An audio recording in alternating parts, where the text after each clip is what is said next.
ఓం సాయిరామ్ శ్రీమాత్రే నమః. అమ్మ బిడ్డలందరికీ నమస్కారం ఫ్రెండ్స్. ఎలా ఉన్నారండి? ఏం చేస్తున్నారు? అందరూ బాగున్నారు కదా? మన అమ్మ దయ వల్ల అందరూ బాగుండాలని మనస్ఫూర్తిగా అమ్మవారిని కోరుకుంటూ ఈరోజు అమ్మవారి సందేశాన్ని మనం తప్పకుండా తెలుసుకుందామండి.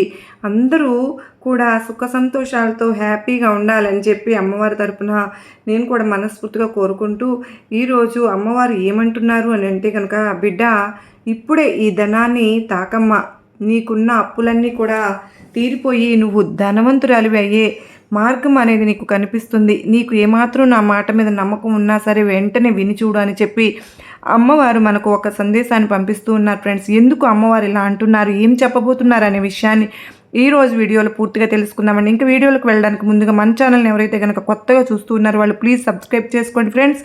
మీకు వీడియో నచ్చినట్లయితే చిన్న లైక్ ఇచ్చి సపోర్ట్ చేయండి. మీ ఫ్రెండ్స్ అందరికీ కూడా షేర్ చేయండి.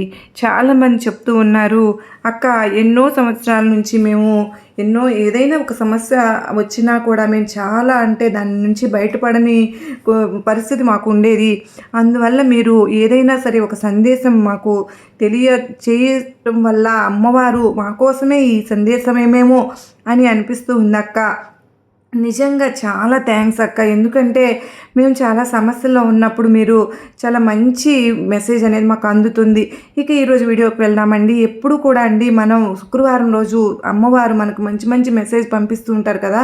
అంటే ఎన్నో అద్భుతాలను కూడా మనకు మన జీవితాలను చూసాం మనందరం కూడా. అలాగే ఈరోజు ధనాన్ని కూడా చూపించి, ధనాన్ని తాకు తల్లి, నువ్వు నీ అప్పులన్నీ కూడా తీరిపోయి నీకు ఒక ధనవంతుడివి అయ్యే మార్గం కూడా కనిపిస్తుందని చెప్పబోతున్నారు అని అంటే కనుక అందుకు మంచి కారణం అనేది ఉందండి. ఏ విషయం కూడా ఒక కారణం లేకుండా మన కంట పడదు, మన విషయం మన జీవితంలో జరగదు అనేది మనందరం కూడా అనుభవంతో తెలుసుకుంటూనే ఉన్నాం కదా ఫ్రెండ్స్. అలాగే ఈరోజు ఈ ధనాన్ని తాకడం వల్ల మన అప్పులు ఎలా తీరిపోతాయో, మనం ఎలా ధనవంతులు అవుతామో అనే విషయం అనేది ఈరోజు ఒక చిన్న కథ ద్వారా తెలుసుకుందాం ఫ్రెండ్స్. ఈ కథలో అండి ఒక అమ్మవారి భక్తులు ఎప్పుడు కూడా నిజంగా తనకు ఏదైనా సరే ఒక ఆదాయం అనేది తనకు సంపాదించినప్పుడల్లా కూడా తన చేతికి ఆదాయం దక్కినప్పుడల్లా అతను ఏం చేస్తూ ఉండేవారు అని అంటే ఎప్పుడు కూడా అనుకుంటూ ఉండేవారు, అమ్మ ఎప్పుడు చూసినా నా జీతం అనేది పెరగటం లేదు అమ్మ అనేది, ఆదాయం అనేది చాలా తక్కువగా ఉంటుంది, నాకు ఖర్చులు అనేవి ఎక్కువగా ఉంటున్నాయి, నాకు ఎంత డబ్బు వచ్చినా సరే సరిపోవడం లేదు అని చెప్పేసి తను ఏదో ఒకటి మనసులో అనుకుంటూ బాధపడుతూనే ఆ ధనాన్ని స్వీకరించడం అనేది జరుగుతూ ఉంటుంది. ఇంకా ఇలాగే కొన్ని రోజులు అయిపోతూ ఉంటాయి. తన జీవితంలో మార్పులు రాలేదా అని చెప్పి చాలా బాధపడుతూ ఉంటారు. ఆ టైంలోనండి తన ఫ్రెండు, తన స్నేహితుడు, పాతకాల స్నేహితుడు ఎప్పుడు చాలా రోజుల తర్వాత కనిపిస్తారండి. కనిపించినప్పుడు అతను ఒకసారి తనకు ఒక ఇన్విటేషన్ ఇవ్వడం అనేది చూస్తారు. తన ఇంటికి వచ్చినప్పుడు, అరే నా కూతురి పెళ్ళిరా, నువ్వు మా ఇంటికి రా, నీతో కొంచెం మాట్లాడాలని చెప్పేసి తనని పిలుస్తారనమాట. ఇన్విటేషన్ ఇవ్వడం మట్టుకే కాకుండా ముందుగా ఒకసారి కనిపించు అని, ఇన్ని రోజుల తర్వాత నువ్వు కనిపించావు కదా, కొంచెం సేపు నాతో మాట్లాడు అని చెప్పి, లేదురా చాలా బిజీగా ఉన్నాను, నువ్వేరా మా ఇంటికి, నేను మాట్లాడతానని చెప్పి తన ఇంటికి రా మాట్లాడతానని చెప్తారనమాట. అది తనకేం అర్థం కాదు. నిజంగా అండి అతను ఇతనికంటే, ఈ భక్తుని కంటే చాలా చాలా పేదవాడండి. కానీ అతను చూస్తే అతని యాక్టివ్నెస్ కానీ అతను చేసే పనులు కానీ నిజంగా చాలా డిఫరెంట్గా కనిపిస్తున్నాయి, చాలా వ్యత్యాసంగా కనిపిస్తున్నాయి. అతను ఇలా ఎలా అంటే సంతోషంగా ఉండగలుగుతున్నారు. సరే వాళ్ళ ఇంటికి వెళ్ళి చూద్దామని చెప్పి తను రమ్మన్నారు కదా అని ఎంతో హ్యాపీగా తన ఫ్రెండ్ ఇంటికి వెళ్తారు. ఇంటికి వెళ్ళగానే చక్కగా తలుపు తీయగానే, అరే వచ్చావా, రారా లోపలికి రా, నీకోసమే వెయిట్ చేస్తున్నాము అని చెప్పేసి వాళ్ళ ఇంట్లో వాళ్ళందరూ కూడా చాలా హ్యాపీగా ఆహ్వానిస్తారు ఈయన్ని. తన ఇంట్లోకి వెళ్ళి ఇల్లు చూసి చాలా చిన్నదిగా అనిపిస్తుంది కానీ ఇంట్లోని వాళ్ళందరూ కూడా చాలా హ్యాపీగా ఉంటారు. అతను సంపాదించే జీతం కూడా ఈ భక్తుడు సంపాదించేదానికి 2 అంతలు తక్కువే ఉంటుంది, అయినా సరే తను హ్యాపీగా ఉండగలుగుతున్నాడు. అప్పుడు అడుగుతాడు తనని, ఈ పక్కన కూర్చోబెట్టుకుని అంటాడు, అరే నువ్వు ఎలా ఇంత హ్యాపీగా ఉండగలుగుతున్నావు, నీ సంపాదన అనేది ఎలా ఉంది, నీకు నాకంటే తక్కువే కదా సంపాదిస్తున్నావు అని చెప్పి. అలా అన్నప్పుడు, అరే మనం సంపాదించే సంపాదనలో లేదురా మన సంతోషం అనేది, ఎప్పుడైతే కనుక మన చుట్టూ ఉన్న వాళ్ళు మనం హ్యాపీగా ఉంచగలుగుతామో అప్పుడు మనం సంపాదించే సంపాదన కంటే కూడా మన మనశ్శాంతి అనేది ఎక్కువ కలుగుతూ ఉంటుంది. ఆ తర్వాత మనం ఎలాంటి ఒక విషయం చేయాలన్నా కూడా మనకు చాలా బాగా కలిసి వస్తుందని చెప్పి ఆ భక్తుడు చెప్తారు. అరే నాకు అర్థం కాలేదురా అలా చెప్తున్నావు అని అన్నప్పుడు అతను చెప్తారనమాట. సరే నేను కూడా నీలాగా ఫస్ట్లో చాలా బాధపడేవాడిని. నా సంపాదన చూసి నేను ఎన్నోసార్లు బాధపడ్డాను. నా భార్యతో కూడా చెప్పాను, పిల్లలతో చెప్పాను, వాళ్ళకి తెలుసు. కానీ వాళ్ళు ఏ రోజు కూడా నన్ను డిస్కరేజ్ చేయలేదు, అంటే నన్ను నిరుత్సాహపరిచినట్టుగా ఒక్కరోజు కూడా ఒక్క మాట కూడా మాట్లాడలేదు. నాన్న పేరు ఇదేంటి, నన్ను ఇంత తక్కువైతే ఏమైంది, వాళ్ళందరూ ఎక్కువ సంపాదిస్తున్నారని. కానీ నా భార్య కానీ ఎప్పుడు కూడా నా పిల్లలు కానీ కష్టాలను అర్థం చేసుకుని నిజంగా నన్ను ఒక మాట కూడా అనేవాళ్ళు కాదు. నాకు అది కావాలి ఇది కావాలి అని అనటం కానీ, నాకు వాళ్ళు అది చేసేవాళ్ళు కాదు అని, నేను సంపాదించే సంపాదన తక్కువ అని కానీ, లేదంటే వాళ్ళకి ఏమి చేయలేకపోతున్నానని కానీ నాకు అనిపించలేదు. నా చుట్టూ ఉన్న వాళ్ళు ఎప్పుడు కూడా నాకు సంతోషంగా ఉండగలుగుతున్నారు, వాళ్ళు నాకు ఎప్పుడు సపోర్ట్గా ఉంటున్నారు.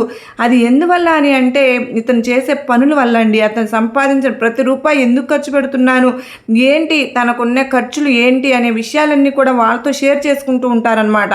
చేయడం వల్ల వాళ్ళు కూడా అర్థం చేసుకోవడం అనేది బిగించేస్తారు. అప్పుడు అతనికి ఏంటి అని అంటే అనవసరమైన ఖర్చులు, అనవసరమైన అప్పులు అనేవి లేకుండా ఉంటాయి.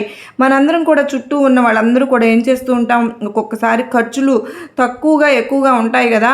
అందరికీ ఆ సమయంలో వచ్చేసి మనం కావాలి అని అనుకున్నప్పుడు ఏం చేస్తాం, ఇంట్లో ఉన్న యజమాని ఏం చేస్తారనండి, పిల్లల కోసం ఇది కొనాలి, వాళ్ళు అడుగుతున్నారు కదా, కొనిపెట్టకపోతే అలుగుతారేమో, మాట్లాడకుండా ఉంటారేమో అని భయపడిపోయి అప్పులు చేసి మరీ కొనేస్తూ ఉంటారు. కానీ ఉన్న సిచ్యువేషన్ ఎప్పుడైతే ఇంట్లో వాళ్ళు అర్థం చేసుకుంటారో, ఎప్పుడైతే మనం వాళ్ళకి చెప్పగలుగుతామో అర్థమయ్యేలాగా, అప్పుడే మనకు ఉన్న అప్పులు అనేవి కూడా అసలు రాకుండా ఉంటాయి. ఏదైనా ఒక అవసరమైనప్పుడు అప్పు అనేది అంత అనుకున్నప్పుడు, అప్పు చేయడంలో తప్పు లేదు, అవసరం అనుకున్నప్పుడు నేను అనవసరంగా అప్పులనే చేయను. నా ఇంట్లో వాళ్ళు కూడా నాకు సపోర్ట్ చేస్తూ ఉన్నారు. అందువల్ల నేను ఇంకాస్త ధైర్యంగా ముందుకు వెళ్ళగలుగుతున్నాను, ఏదైనా సరే సంపాదించగలుగుతున్నాను. నువ్వు అనుకున్నట్లు నేను ముందులాగా లేను. నాకు ఎప్పుడైతే నా ఇంట్లో వాళ్ళందరి సపోర్టు నాకు దొరికిందో అప్పటి నుంచి కూడా నేను ఇంకొక రూపాయి ఎక్కువ సంపాదించగలుగుతున్నాను. నా చేతి నిండా ఇప్పుడు డబ్బు ఉండగలుగుతుంది. అప్పుడు ఇష్టంగా వాళ్ళందరికీ కూడా కొనగలుగుతున్నాను అని చెప్పి అతను చెప్తారనమాట. చెప్పినప్పుడు అతనికి చాలా ఆశ్చర్యం అనిపిస్తుంది.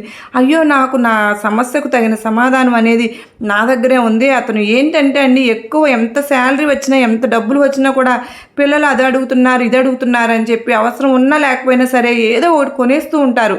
డబ్బులన్నీ కూడా ఫస్టే ఒక జీతం రాగానే ఒక 10వ తారీఖు కల్లా ఖాళీ అయిపోతూ ఉంటాయి. ఇంకా అప్పుడు ఇంకా ఇంట్లోకి డబ్బులు సరిపోవట్లేదు అంటే ఎలా సరిపోతుంది చెప్పండి. అందువల్ల మనకు ఉండే ఖర్చులు ఎక్కువగా, మనం ఎక్కువ డబ్బు సంపాదిస్తున్నామని, మనం గొప్పవాళ్ళమని మన పిల్లలకు తెలిసేలాగా ఉంటే కనుక, అంటే అడగకుండానే అన్నీ కొనేస్తూ ఉంటే నాన్న దగ్గర ఎప్పుడు డబ్బులు ఉంటాయి అని, ఏది అడిగినా ఇచ్చేస్తారని పిల్లలు అనుకుంటూ ఉంటారు ఫ్రెండ్స్. అందువల్ల పిల్లలకు కూడా వాళ్ళ కష్ట నష్టాలు తెలియజేయాలి.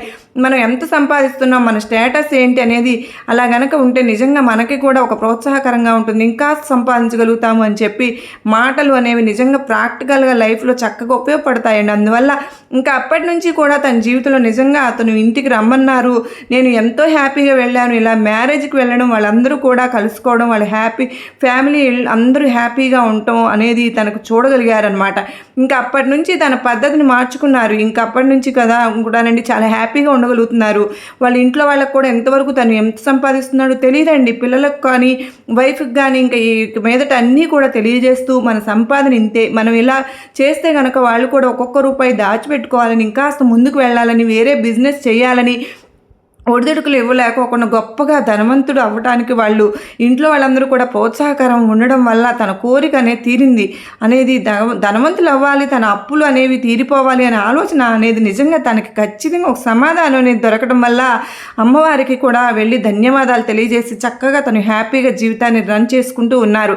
ఇది అవునా కాదా, మన ప్రాక్టికల్ లైఫ్కి ఉపయోగపడుతుందా లేదా అనే ఒక విషయాన్ని మీరందరూ కూడా నాకు కామెంట్ సెక్షన్లో తెలియజేయండి ఫ్రెండ్స్. ఇంకా ఇది అండి మన ఈ వీడియో మీ అందరికీ కూడా నమ్మకాన్ని, ధైర్యాన్ని కలిగించింది అని అనుకుంటున్నాను. నచ్చింది కదూ, నచ్చినట్లయితే మరికొంతమందికి షేర్ చేయండి. అలాగే మరో చక్కని అమ్మవారి సందేశంతో మరలా కలుస్తానండి.